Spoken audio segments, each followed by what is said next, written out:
یا علماء لیکلي دي ته د یو ملک ویزه اخلي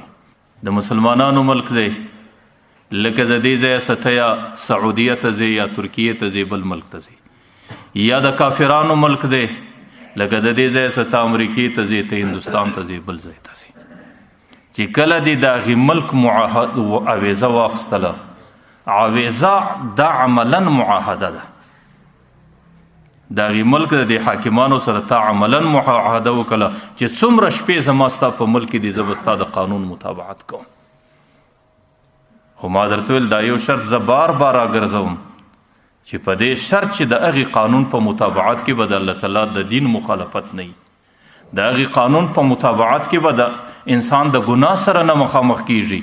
د هغې قانون په مطابقت کولو کې به د الله تعالی د امر مخالفت نه وي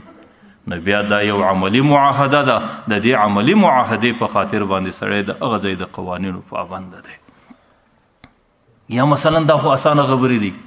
زما او ستا په دې ښارو کې د ټرافیک قوانین دي په هر ملک سته چې په یو ملک به موټر پر راسته لاس باندې ځي او په بل ملک موټر پر چپه لاس باندې ځي د هر چا خپل قانون دی او چې کله پر سړک باندې سره اشاره ودرېدله ته به درېږې چې کله زرغونه وسوه ته به روانېږې اوس دا معاهده ده د دې ملک چې ته د دې ملک باشنده یې زه به د دې ملک د دې قوانینو مطابقت کوم د دې ملک د طرفه چې په قانون کې کم سمت ماته لیکلی دی پر هغه سمت به ځم د دې ملک د طرفه چې کم وخت د درېدو ماته ټاکل شوی دی پر هغه وخت به زه درېږم او چې د دې ملک د طرفه کم وخت د روانېدو ماته ټاکل شوی دی پر هغه وخت به زه روانېږم لیکن که زه د ځانه چالاکه جوړ کم که زه د ځانه دانا او چابک جوړ کم او نه د دې ټریفیک د نظام مطابقت کوم نه د بل څه مطابقت کوم چې په هغې کې نه زما د دین تاوان دی نه زما د دنیا نه زما د رب نافرماني راځي او په هغې کې نه زه د ګناه سره مخامخ کېږم نو دا ټولې عملي معاهدې دي او د دې عملي معاهدو مخالفت کول زموږ په دین کې دا د وعدې مخالفت بلل کېږي بیا د دې خبرو خو درندوالی نورم ډیر دی ځکه چې دا قوانین د عامو انسانانو د اسانۍ دپاره جوړ شوي دي چې د عامو انسانانو تګ و راتګ کې اساني د هغې په رفتار او په تګ کې اساني لیکن که ته د خپلې لاپرواهۍ په وجه ته د خپلې چالاکۍ په وجه ته د خپل تیزۍ په خاطر باندې د یو قانون مخالفت نه کوې بیا خو خلک پر دې لارو ته په مشکل کې اچوي او چې کم سړی ستا په خاطر ستا د دې قوانینو د نه مخالفت په خاطر هغې د مشکلاتو سره مخامخ سو بیا د هغې د دنیا او د آخرت د ټولو ذمواري دا په آخرت کې پر تا باندې راځي او د دې په خاطر باندې دنیا او آخرت کې سړی د نقصانونو سره مخامخ کیږي نو دا خبرې زه ځکه کوم چې د خلکو په دماغ کې دا خبرې دي چې د دې د دین سره تعلق نشته دا د دنیا خبرې دي لیکن دا حقیقت د دین خبرې دي زموږ دین الله تعالی جامع دین یې ښه دی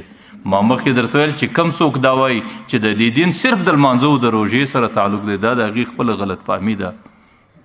دا دین جامع دین دی د کوره څه ونیسئ در بازاره پورې د سفره څه ونیسئ در حضره پورې د هر عمله څه در بل عمله پورې چې زموږ څومره زندګي تیریږي په دې ټولو کې زموږ دپاره د دین خپل ترتیبات ټاکل شوي دي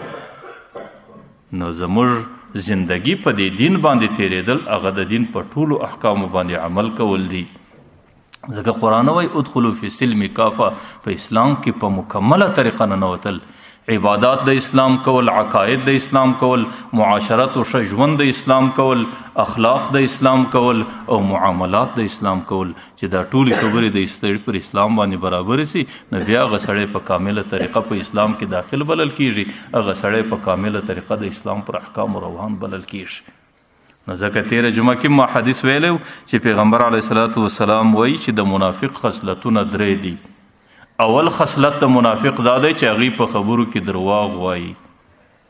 او دویم خصلت د منافق دا دی چې هغې د وعدو مخالفت کوي